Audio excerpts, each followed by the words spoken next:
Thank you so much for joining me again for week 2 in my school project where I'm discussing the American Civil Rights Movement and specifically how faith impacted that movement. So in this week, the blog post I put up on Tuesday, I discussed Birmingham.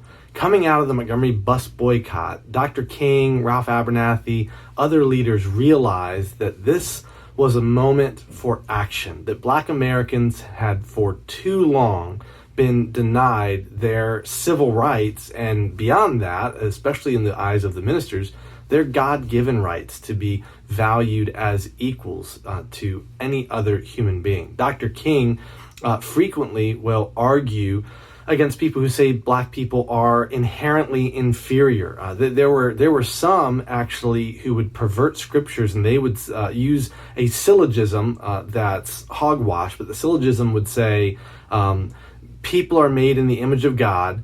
God, as everyone knows, is not a black man. Therefore, Black people are not made in the image of God. And Dr. King would obviously argue powerfully against this from the scriptures. He would also argue using natural observation, what Thomas Aquinas called natural theology. Dr. King would say there are 4 types of blood that we are familiar with, obviously A, B, AB, and O. And he said all of those types of blood are found in every cultural group. So he said we are equals. The same blood flows through our veins, and any argument that Black people are inferior or not made or loved by God is absolutely ridiculous. And so Dr. King helps to form the Southern Christian Leadership Convention, SCLC, following the actions of Montgomery, thinking it's time to strike while the iron is hot. They won a hard-fought victory for civil rights, but there was so much injustice, especially across the South.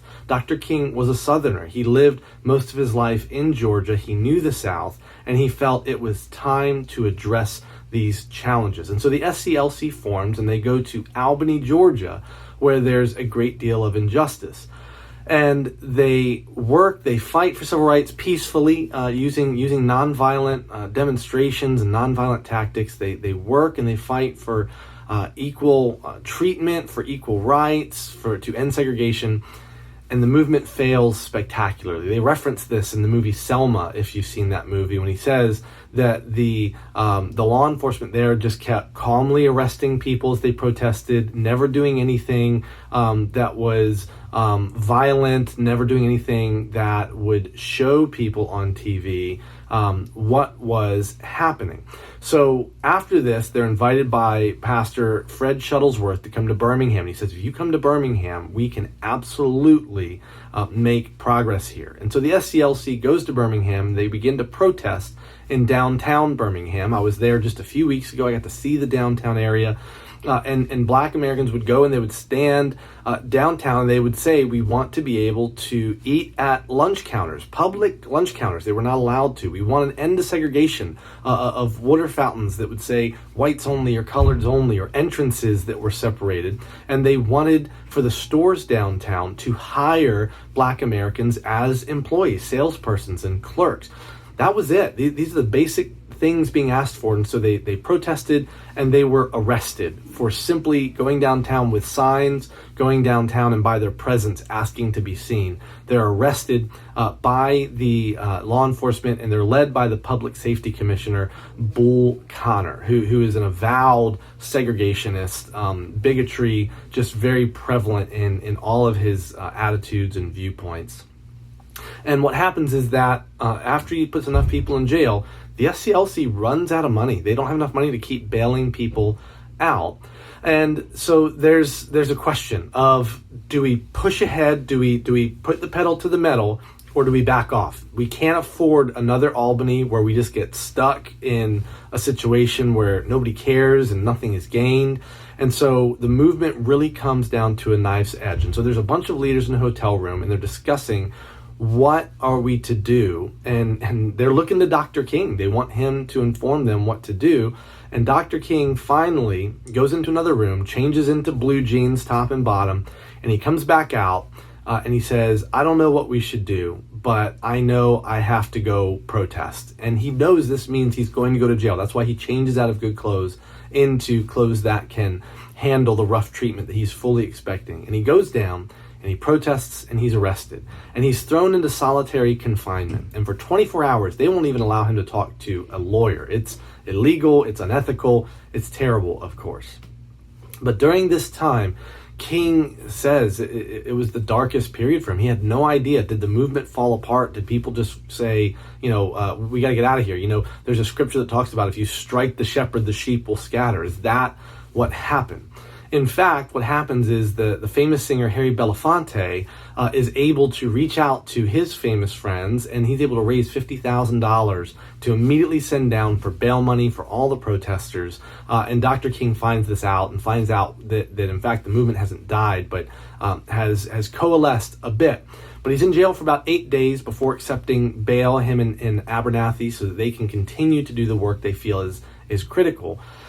But still, the movement is at a point where it can fall apart, where it really hasn't achieved anything in Birmingham. They're not sure of the approach. And so something radical happens. The civil rights leaders start approaching students, high school and college students, and asking them if they will get involved. Now, this lends to a lot of criticism. Why would you ask kids to get involved in something that could be dangerous? Their argument was these kids are going to have to live in a world of Jim Crow segregation. Shouldn't they be allowed to protest against it? Shouldn't they have a voice in what world they're going to live in? And these high school and these college students respond incredibly. They have a day where there's a walkout, and 1,000 of them walk out. They gather at 16th Street Baptist Church, and they begin to march downtown, and more keep coming the days after.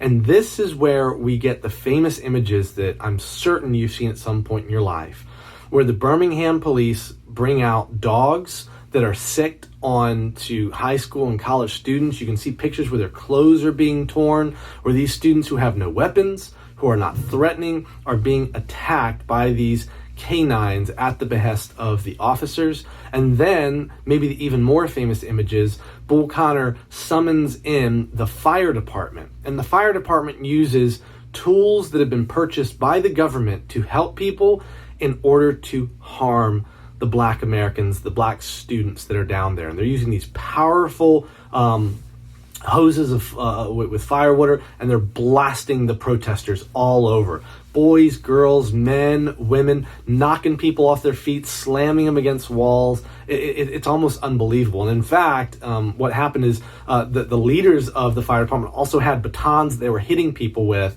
And before the federal government came down to investigate, they collected all these batons and hid them because they didn't want people to know what was happening. When these images hit the airwaves, this is a huge catalyst, a huge turning point in the civil rights movement. This is when the nation, much of the nation who had no idea things were so bad, realized something has to be done. Some have criticized King and said, why did you do things just to get TV cameras there? You're just doing it for publicity. But King understood people need to understand what's happening.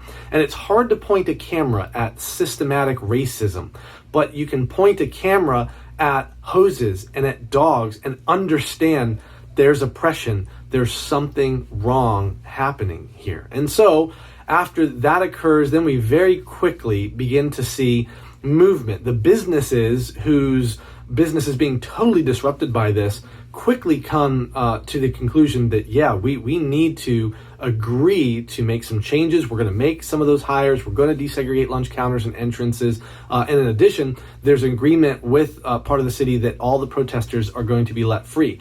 The students who had been protesting, they end up filling the jails. 2,500 people get arrested, many of them students. And there's so many students that are protesting that Bull Connor wants to arrest. He brings in school buses to take them off to prison. Once again, materials purchased by the people, by the government, to help the population, being used to oppress a portion of that population. Now, one other thing I just want to mention here is that when Dr. King is in prison, in jail in Birmingham, he writes a letter because while he's in jail, an op-ed is released in the newspaper by 8 white clergymen, 7 Christian ministers and a Jewish rabbi, and they say that Dr. King is an outside agitator and he's pushing too fast. You have to wait for these things to resolve. Give it time. And Dr. King writes a letter that is now famous today, the letter from Birmingham jail. It's an incredible letter. Honestly, Up until I read this letter, I always thought we had Dr. King's birthday as a day just because he was a civil rights leader and we want to acknowledge someone. When I read this letter, I realized, oh, wait a minute, this guy is a genius. And this guy has a philosophical and theological basis for everything he's doing. He responds to these ministers graciously, and he explains that when you say wait, remember you're talking to people that for hundreds of years have been in slavery, and then after the Reconstructionist movement, they are oppressed once again through Jim Crow. When you tell us wait, what we hear is never, because nothing has ever truly advanced for us to this point. It's an eloquent and amazing letter. He also says, I'm not an outside agitator. I was invited to come in, and I'm a minister of the gospel. And anywhere there's injustice, I'm going to stand with people who are oppressed, because that's my conviction of what I am called to do as a follower of Jesus. So of these ministers, when they see the letter that's released publicly in an open letter, initially none of the white news outlets will cover it, and it's only black outlets that release it, and eventually down the road it becomes well known and published within white news outlets as well. And Dr. King's, the people Dr. King wrote to, the 8 who had written the original letter, many of them said, he's got some valid points, we respect it. Some of them said, we wish he had not done this publicly but privately. My response is, you guys put the original letter into the newspaper. And one of them, a Catholic bishop named Joseph Durick, actually took this letter to heart, and he made substantial changes and helped to integrate the Catholic diocese in Birmingham because of what King said. He had ears to hear. He was willing to hear his brother in the Lord, his fellow minister, and make a major adjustment. So I'm not going to continue, because I know the longer I make these videos, the less people watch. I'm not going to talk about Selma next week. There's an excellent movie called Selma, made by Ava DuVernay. I'd highly recommend it if you're interested in that movement. But essentially, it's more of the same in that in the South, they stand up to the authority that is full of bigotry. The authority fights back, but eventually when the nation finds out what's going on, action is compelled. The federal government steps in and says, no, we're not going to have this. And so eventually the civil rights legislation that is passed by Johnson comes about after Selma. What I want to do next week is I want to look at where Dr. King went after he was in the South. I believe King felt, if I can get the South moving towards integration, then that's going to be like a domino effect, and everyone's going to be brought up into this. And the North, hey, the North is far ahead of the South, and so if the South gets on board, how much more is the North going to jump in and absolutely support this?